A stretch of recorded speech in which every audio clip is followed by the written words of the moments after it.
The mysterious deaths of the Wild West's greatest legends. Have you ever wondered what really happened to the most famous outlaws and lawmen of the Wild West? The history books give us neat endings, but the truth is far messier. Butch Cassidy supposedly died in Bolivia, yet his family swore he came home. Jesse James was shot in the back, but some say a double took his place. Pat Garrett killed Billy the Kid, then years later was himself mysteriously gunned down. Wild Bill Hickok met his end at a poker table, but was it simple chance or a setup? And Billy the Kid, did Garrett really kill him, or did the legend slip away into the night? Tonight, we dig into 5 men whose deaths refuse to rest in peace. Stick around, because the West was never as simple as the stories made it sound, and the truth might just surprise you. Butch Cassidy, did he really die in Bolivia? How do you disappear in plain sight after robbing banks, trains, and entire payrolls? That's the question people have asked about Butch Cassidy for over a century. Officially, he died in a Bolivian shootout in 1908. But did he really? The mystery around his final moments has kept historians, treasure hunters, and skeptics busy for generations. Let's dig in and see why many believe Cassidy fooled the world one last time. Butch Cassidy wasn't born with a pistol in his hand. His real name was Robert Leroy Parker. Born in 1866 to a struggling Mormon family in Utah, the Parker family worked the land, but money was scarce. Young Robert took jobs on ranches, where he learned to ride hard and rope cattle. He was a quiet man, polite, even charming, but he had an adventurous streak. As he grew older, he fell under the influence of Mike Cassidy, a cowboy with a reputation for rustling cattle. Robert admired him and eventually adopted his last name, becoming Butch Cassidy. His first known robbery came in 1889, when he and some partners held up the San Miguel Valley Bank in Telluride, Colorado. They made off with over $20,000, an enormous sum at the time. Cassidy's reputation grew, and so did his ambitions. Through the 1890s, he built the Wild Bunch, a loose band of outlaws including Harry Longabout, better known as the Sundance Kid. Together, they pulled off train robberies, payroll heists, and bank jobs that embarrassed the powerful railroads and delighted many ordinary people. What set Cassidy apart was his approach. Unlike many outlaws, he avoided killing whenever possible. He was organized, careful, and even wrote letters promising to quit crime if the law would back off. Some newspapers portrayed him as a Western Robin Hood, though most of his loot never reached anyone but himself and his gang. Still, his legend was growing, and that made him a target. By the late 1890s, the Pinkerton Detective Agency was tracking him relentlessly. Railroads offered big rewards, and lawmen swore to bring him down. Cassidy knew his days in America were numbered. In 1901, he fled to Argentina with Sundance and Sundance's girlfriend, Etta Place. There, they bought a ranch, hoping to settle down. For a while, they lived quietly, raising cattle and trying to leave outlaw life behind. But old habits die hard. After a few years, robberies started again. Payroll wagons, banks, and mining companies were hit across Argentina and later Bolivia. The South American newspapers carried stories of 2 tall Americans leading daring raids. It didn't take long for the law to connect those crimes back to Cassidy and Sundance. Now we reach the mystery. In November 1908, a payroll mule train was robbed near San Vicente, Bolivia. Days later, 2 Americans were cornered in a small adobe house by Bolivian soldiers. A fierce gun battle followed. When the smoke cleared, 2 bodies were inside. One with a bullet wound to the head, as if self-inflicted. Authorities declared them to be Butch Cassidy and the Sundance Kid. It seemed the story had ended. But had it? No photographs were taken of the bodies. No fingerprints were recorded. And the descriptions given by witnesses didn't fully match Cassidy and Sundance. Some soldiers claimed the men spoke fluent Spanish. Others said broken English. Details were inconsistent. The bodies were buried quickly in unmarked graves, leaving more questions than answers. Stories soon spread that Cassidy survived. His sister Lula Parker Bedinson later swore that he visited family in Utah around 1925, years after his supposed death. She described him as older but unmistakably the same man she had known as her brother. She even wrote a book claiming Cassidy lived quietly under another name until dying of natural causes. There was also the mysterious case of William T. Phillips, a man who lived in Spokane, Washington, and strongly resembled Cassidy. Phillips was quiet, polite, and secretive. After his death in 1937, a manuscript was found among his belongings describing details of Cassidy's life that only Cassidy himself could have known. Some historians believe Phillips was Cassidy in hiding. Others argue he was a close friend who simply knew too much. To settle the matter, researchers in 1991 excavated graves in San Vicente, Bolivia. They hoped to match DNA from the remains with Cassidy's living relatives. The results were clear. The DNA did not match. In other words, the bodies buried in Bolivia were not Cassidy and Sundance. So who were they? Bandits mistaken for the famous pair? Or decoys planted to throw the law off? This discovery fueled the theory that Cassidy escaped. Some stories claim he returned to the American West, living under aliases in Wyoming, Colorado, and Montana. Ranchers whispered of a quiet man with Cassidy's build who worked cattle or prospected for gold. In some versions, he retired in Oregon. In others, he settled in Utah near family. If Cassidy did survive, why didn't he return to outlaw life? The answer is simple. He didn't need to. By faking his death, he erased his name from wanted posters. He could finally live in peace without looking over his shoulder. For a man as intelligent and careful as Cassidy, slipping into obscurity would have been the smartest heist of all. Of course, skeptics argue otherwise. They point out that eyewitnesses in Bolivia identified the men as Cassidy and Sundance. They claim the DNA test was flawed, since the graves may not have been the right ones. They argue Cassidy's sister wanted to protect his legend and may have imagined his return. To them, the story ends in Bolivia, with Cassidy and Sundance dying in a blaze of gunfire. Yet the lack of solid proof leaves the door wide open. Was Cassidy truly buried in a foreign grave, or did he ride quietly into old age, chuckling at the world that believed him dead?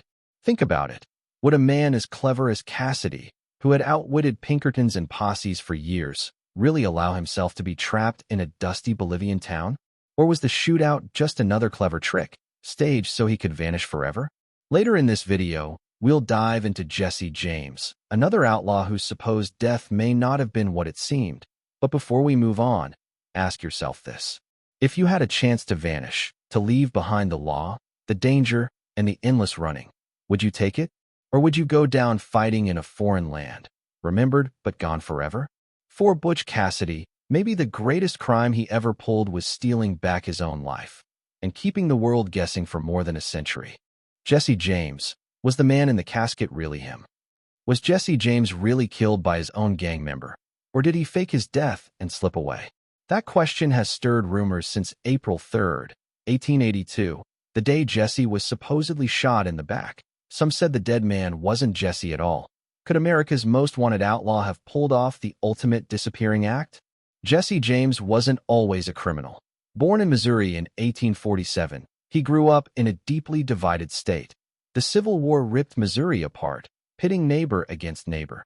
Jesse's family sided with the Confederacy, and as a teenager, he joined a band of Confederate guerrilla fighters known for violent raids. He was just a boy, but he learned hard lessons about ambush, survival, and loyalty. Those years shaped him into someone who thrived in chaos. After the war ended in 1865, Jesse had no taste for farming or honest work. The country was rebuilding, but Jesse stayed angry. Instead of laying down arms, he turned to robbery. Banks and railroads were his new battleground. Many in Missouri, bitter over Union control, even saw him as a folk hero. He became more than just a thief. He became a symbol of resistance to some, even as others called him nothing more than a murderer. Alongside his brother Frank, Jesse formed what became known as the James Younger Gang. They robbed banks across Missouri, Iowa, and Kentucky. Later, they moved on to trains and stagecoaches. Their heists were fast, violent, and well-organized. Newspapers followed their every move, and Jesse himself sometimes wrote letters to editors defending his actions. He painted himself as a man of honor fighting injustice, though many victims of his crimes would disagree. By the late 1870s, the gang was wearing down. Lawmen, Pinkerton detectives, and bounty hunters were relentless. Many of Jesse's closest allies were dead or locked away. In 1876, after a failed raid in Northfield, Minnesota, the younger brothers were captured and sentenced to long prison terms. Jesse and Frank barely escaped. From then on, Jesse grew paranoid. He trusted fewer people, moving often, living under assumed names. In St. Joseph, Missouri, Jesse tried to settle. He used the alias Thomas Howard and posed as an ordinary family man. He lived with his wife and children, still looking over his shoulder, but the outlaw life is hard to shake. Jesse brought in two new recruits, Robert and Charles Ford. They were young, eager, and claimed to admire him. Jesse let them into his inner circle, perhaps not realizing he was letting in his killers. Missouri Governor Thomas Crittenden had put a $10,000 bounty on Jesse James, dead or alive. Robert Ford struck a secret deal. He would kill Jesse and claim the reward. On the morning of April 3rd, 1882, Jesse seemed unusually relaxed. He removed his gun belt, something he rarely did, and turned to dust a picture on the wall. Robert Ford drew his pistol and fired into the back of Jesse's head. The famous outlaw crumpled to the floor. That is the official story. The Ford brothers surrendered, confessed, and were convicted of murder. But within hours, Governor Crittenden pardoned them. They collected part of the reward money and became infamous overnight. Newspapers declared the era of Jesse James over. But doubts crept in almost immediately. Jesse's mother wasn't allowed to view the body before burial. When the body was displayed for the public, some locals whispered that it didn't look like Jesse at all. It appeared older, heavier, and bore scars Jesse wasn't known to have. How could the most notorious outlaw in America die so quietly, so conveniently, and by such a cowardly act? Reports soon spread of Jesse's sightings. People swore they saw him alive in Texas, Kentucky, and even as far away as California. Witnesses claimed Jesse spoke to them, asked for shelter, or simply vanished down a dusty trail. Rumors grew louder when lawmen failed to silence them. The strangest chapter came decades later. In the 1930s and 40s, an elderly man named J. Frank Dalton appeared in Oklahoma, claiming he was Jesse James. Dalton had scars that matched Jesse's known wounds.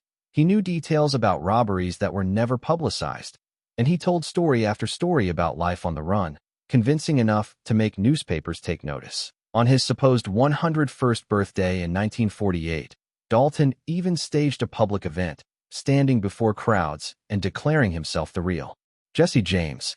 Some supported him. A few elderly men who had once ridden with outlaws claimed Dalton was telling the truth. They said Jesse staged his death in 1882, using a double killed in his place, while he slipped away. They insisted Dalton was the genuine outlaw, living quietly under new names for decades. Skeptics dismissed Dalton as a fraud. They pointed out that some of his tales didn't line up. Critics accused him of being a clever old man chasing fame and money in his final years. Yet others argued that only Jesse himself could have remembered certain details Dalton knew. The controversy never died. In 1995, scientists attempted to close the case once and for all. Jesse James's supposed remains in Kearney, Missouri, were exhumed. DNA was compared with living relatives of Jesse's family. The test indicated a match. Historians declared the mystery solved. Jesse was killed by Robert Ford in 1882. But was it that simple? Critics of the test said the grave had been disturbed multiple times in the past, raising the possibility of a switched body. The coffin had been replaced. Some believed the DNA evidence was less ironclad than officials claimed. After more than a century, absolute certainty remained elusive. And what of Robert Ford? Far from living a comfortable life after his betrayal, he was despised by much of the public. Songs and poems branded him a coward. He tried reenacting the murder on stage, hoping to profit from his infamy, but audiences often jeered. In 1892, just 10 years after shooting Jesse, Robert Ford was himself shot dead in a Colorado saloon. In death, he gained no honor, while Jesse's legend only grew. Think about this. Jesse James had every reason to vanish. He was hunted, weary, and knew his luck was running out. By staging his own death, he could escape forever, letting the world believe he was gone while he lived in the shadows. Could the Ford brothers have been part of a bargain? Kill a double, claim the reward, and keep quiet? Later in this video, we'll unravel the mystery around Pat Garrett, the man who killed Billy the Kid but met his own suspicious end. But before we get there, ask yourself this. Would a man as calculating as Jesse James really make the fatal mistake of removing his guns in front of two men he barely trusted? Or was it a carefully staged act, with Jesse watching the drama unfold from a safe distance? Maybe Jesse James didn't get outgunned. Maybe he outsmarted everyone one last time. That, after all, would be the greatest robbery he ever pulled, stealing back his own life. Pat Garrett, who really killed the man who killed Billy the Kid. How does a lawman go from being celebrated in dime novels to lying dead on a dirt road with a bullet in his head? That's the story of Pat Garrett, the man who became famous for killing Billy the Kid.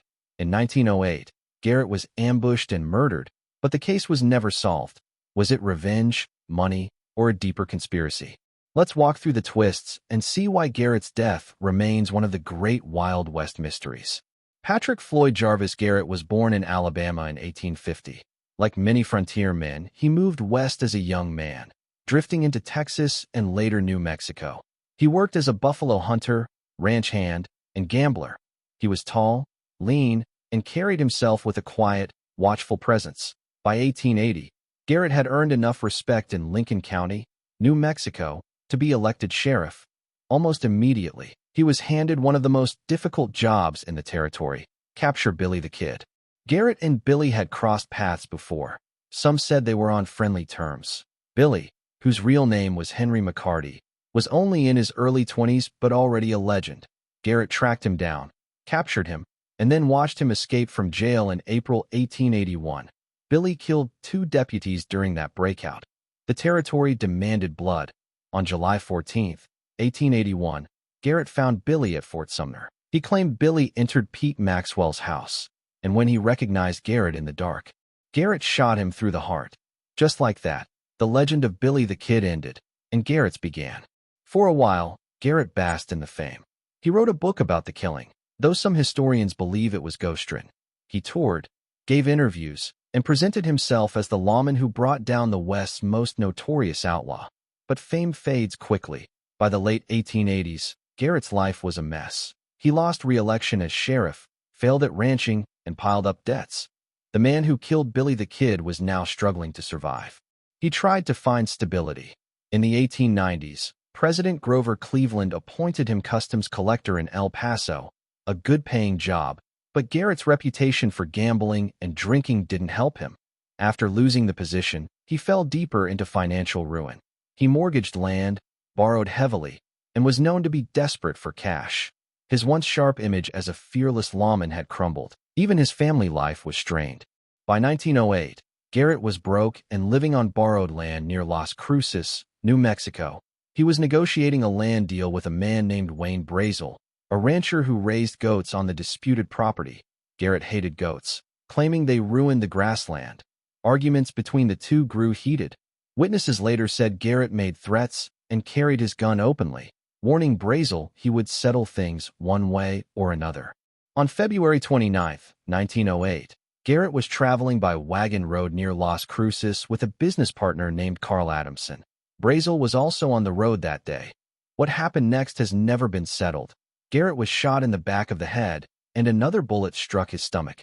He fell from his horse and died instantly. The man who killed Billy the Kid was now dead himself, shot from behind, unarmed, in a lonely stretch of desert. Wayne Brazel surrendered and confessed, but his story was strange. He claimed Garrett reached for a shotgun during an argument, forcing him to shoot in self-defense. Yet no witnesses confirmed that claim. Many believed Brazel was lying. During the trial, the jury acquitted him in less than an hour. Brazel walked free, and Garrett's murder officially became an unsolved mystery. So who really killed Pat Garrett? The suspects are many. Brazel may have pulled the trigger, but some believe he was only the fall guy. Garrett had enemies everywhere. Ranchers hated him, gamblers distrusted him, and politicians saw him as a liability. One theory says cattle baron Oliver Lee, who had clashed with Garrett before, arranged the killing. Another points to Albert Fall, a powerful politician who later became infamous in the Teapot Dome scandal. Fall reportedly wanted Garrett out of the way to gain control of land. Could Garrett have been the victim of a bigger plot? There's also the theory of outlaw revenge. After all, Garrett had killed Billy the Kid, and many of Billy's friends never forgave him. Could an old ally of Billy's have waited nearly 30 years to even the score? The West was full of long memories and hidden grudges. It's not impossible. Even Garrett's friend and companion that day, Carl Adamson, is suspicious. Some believe Adamson lured Garrett into a trap. Adamson was linked to Brazel and later left town quietly. Did he help set Garrett up? making sure the sheriff never saw his killer coming? If so, why wasn't Adamson questioned harder? The strangest part is how quickly the case was closed. Garrett was a famous man, yet no real investigation followed. Brazel's acquittal seemed almost rehearsed, as if powerful men wanted the matter buried. Perhaps Garrett knew too much about their shady land deals, gambling operations, or political corruption. Maybe his murder was less about goats and more about silence. Think about it. Garrett killed Billy the Kid in the dark, alone, and his account was questioned even then. Some said Billy wasn't really dead, that Garrett staged the scene. Fast forward to 1908. Garrett himself dies in the open, shot from behind, with no solid witness. Isn't it ironic that the man accused of faking one outlaw's death became the subject of mystery in his own? Garrett's legacy is a contradiction. Was he a brave lawman who rid the West of a killer, or was he an opportunist who shot a young outlaw in the dark for fame and reward money? Was his own death a tragic accident of temper, or the deliberate work of enemies who wanted him gone? The answers remain lost in the New Mexico desert. What would you have thought, riding that lonely road with debts on your back, enemies at every turn, and your reputation fading fast? Could you feel the eyes on you, the weight of revenge, the danger in every shadow? Garrett might have sensed it, but like Billy before him, he couldn't escape the bullet that ended his story. Later in this video, we'll turn to Wild Bill Hickok, a man whose death at a poker table became one of the most famous moments in Western lore. But first, reflect on this. Pat Garrett made his name by ending a legend, but in death, he created one of his own. His killer may have pulled the trigger, but the truth of who wanted him dead still rides the wind of the New Mexico desert, unsolved, unanswered, and haunting. Wild Bill Hickok. Who wanted him dead at the poker table? Can you imagine sitting at a poker table, holding your cards, when suddenly a bullet crashes through your skull? That's exactly how James Butler, Wild Bill Hickok, met his end in 1876. It was quick, shocking, and witnessed by a crowded saloon. But behind that simple act of murder lies a puzzle. Why did Hickok, one of the most feared and respected gunfighters of the West, die in such a vulnerable moment? Was it chance or was it planned? Hickok was born in Illinois in 1837. Tall, with piercing eyes and long hair, he looked the part of a legend before he ever fired a shot. In his youth, he worked as a stagecoach driver and then as a scout for the Union Army during the Civil War. His skill with a gun and his flair for storytelling made him famous. Newspapers printed exaggerated tales of his duels, painting him as a frontier hero who could outdraw any man alive. After the war, Hickok became a lawman in Kansas towns like Hays and Abilene. He carried his pistols with the butts facing forward, ready to draw in a flash. His reputation grew after several public shootouts. One story told of Hickok facing 10 men at once, gunning down half while the rest fled. The truth was usually smaller than the legend, but the legend was what mattered. Hickok's name was enough to keep most troublemakers quiet. But Hickok wasn't just a gunfighter. He loved cards, whiskey, and women. He drifted from town to town, living by gambling and his reputation. By the 1870s, his eyesight was failing, and his sharp edge as a gunman had dulled. Yet his fame followed him, and wherever he went, eyes turned. By the summer of 1876, he arrived in Deadwood, Dakota Territory, a lawless gold rush town buzzing with miners, gamblers, and drifters. Deadwood was the kind of place where fortunes were made and lives were lost. In a heartbeat, Hickok spent his days at the poker tables of saloons, playing cards and keeping an eye on everyone around him. He had grown paranoid in his later years, always insisting on sitting with his back to a wall so no one could sneak up behind him. But on August 2nd, 1876, at Nuttall and Mann's Saloon No. 10, that habit failed him. All the seats by the wall were taken, and Hickok reluctantly sat with his back exposed to the door. The man who walked through that door was Jack McCall, a gambler with a bitter grudge.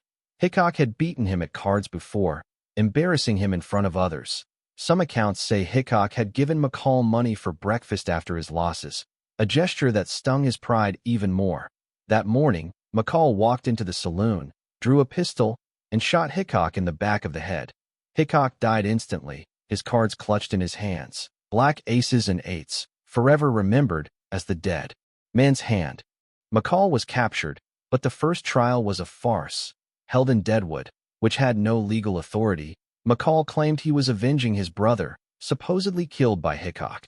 The makeshift jury acquitted him, and he walked free. Later, under proper U.S. law, McCall was retried in Yankton, Dakota Territory, found guilty, and hanged in 1877. Justice was served. But the questions about motive never faded.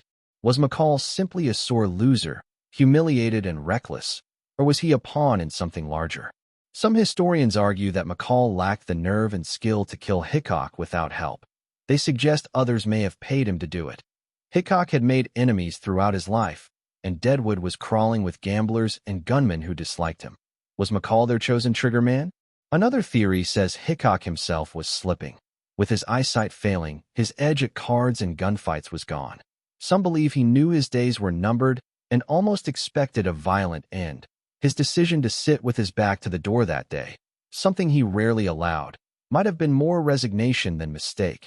Maybe he was tired of looking over his shoulder. Yet others believe Hickok was targeted not for personal grudges, but for money. Deadwood was full of powerful gambling interests. Hickok's presence at the tables threatened profits. He was skilled enough to win steadily, but his reputation also attracted trouble. Some argue saloon owners wanted him gone and McCall was their solution.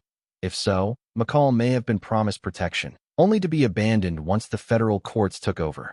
There's even a conspiracy theory tying Hickok's death to his friendship with Calamity Jane, the tough frontierswoman who later claimed they were lovers. Some stories suggest Jane's connections stirred jealousy or rivalry among men in Deadwood, and Hickok paid the price.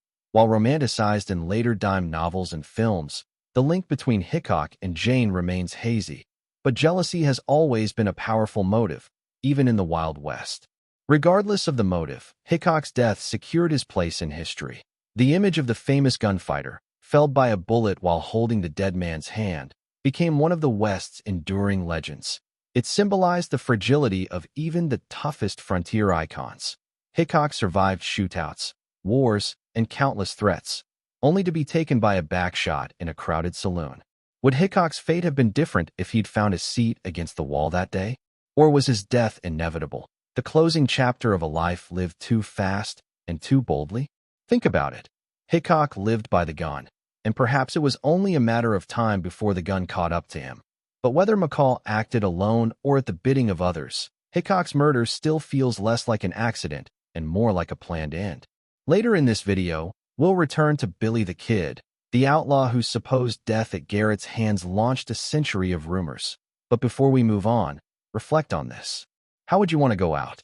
Quietly in bed, forgotten by history, or suddenly, with the world remembering your name forever? Hickok may not have chosen his death, but in a way, it gave him the immortality every gunslinger secretly craved. Wild Bill Hickok didn't just die in Deadwood. He became Deadwood's eternal ghost, sitting forever with aces and eights in his hand, staring back at the door he never should have turned away from. Billy the Kid. Did Pat Garrett really kill him? What if the most famous outlaw of the Wild West didn't die when history says he did? That's the lingering mystery around Billy the Kid. The official record says Sheriff Pat Garrett shot him dead in Fort Sumner, New Mexico, on July 14, 1881. But for more than a century, people have whispered that Billy survived, escaped, and lived under new names. Was Garrett's account the truth, or a cover story? Billy the Kid, born Henry McCarty around 1859, had a rough start in life. His father died young, his mother remarried, and then she died of tuberculosis when Billy was still a boy. Orphaned, poor, and drifting, he fell into petty crime. By his teens, he had a reputation for stealing horses and rustling cattle. But he was also friendly, charismatic, and well-liked. People remembered his bright smile, quick wit, and small, wiry frame.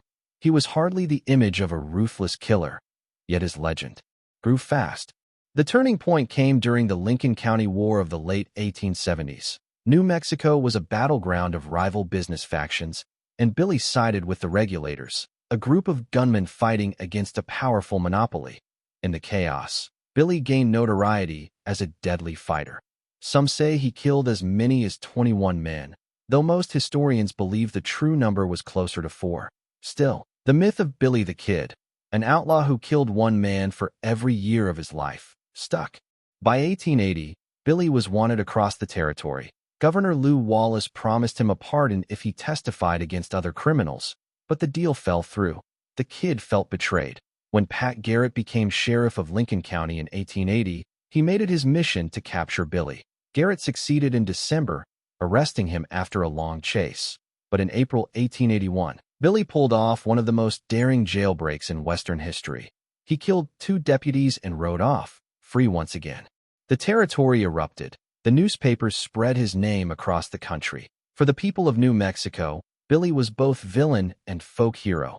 Some admired his courage, others demanded justice. Garrett pursued him relentlessly, determined not to be embarrassed again. On July 14, 1881, Garrett got his chance. He learned Billy was hiding near Fort Sumner, at the home of Pete Maxwell. According to Garrett, he waited in Maxwell's darkened room. When Billy entered, he recognized Garrett and asked, "Quien es?" Meaning, "Who is it?" Garrett shot him dead. Billy fell to the floor, and the legend ended with a single bullet. That's the official story, but from the beginning, many doubted it. The body was displayed briefly, but not everyone was convinced it was Billy.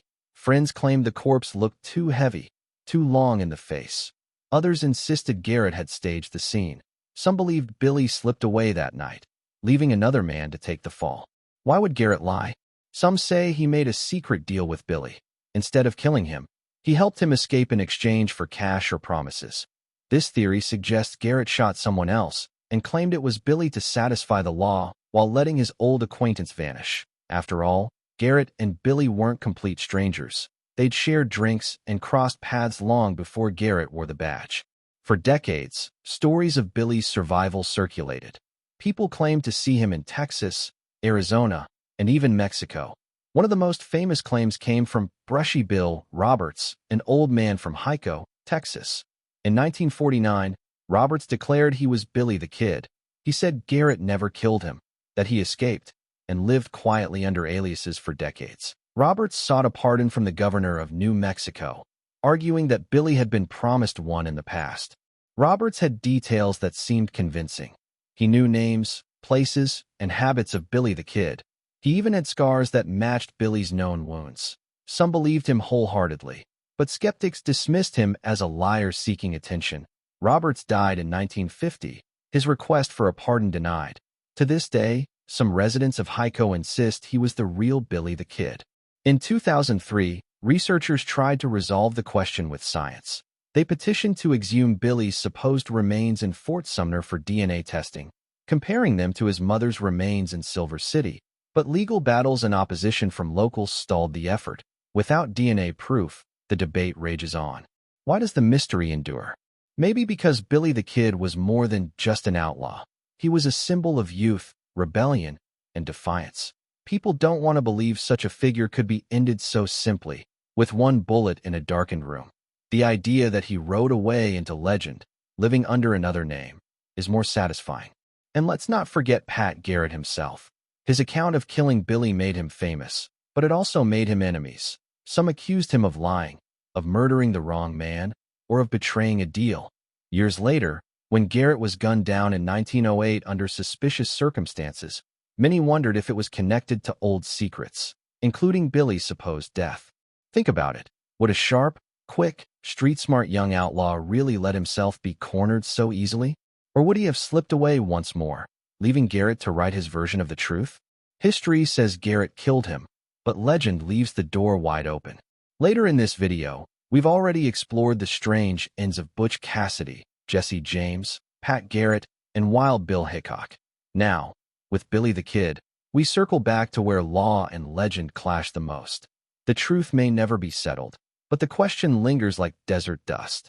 Did Billy die in 1881, or did he beat history itself? What would you have done, standing in Garrett's boots that night? Pulled the trigger and ended the legend, or let him slip away, knowing his name would haunt you forever? One thing is certain, whether dead at 21 or alive under another name, Billy the Kid never truly left the West. His ghost rides on, forever young, forever wanted.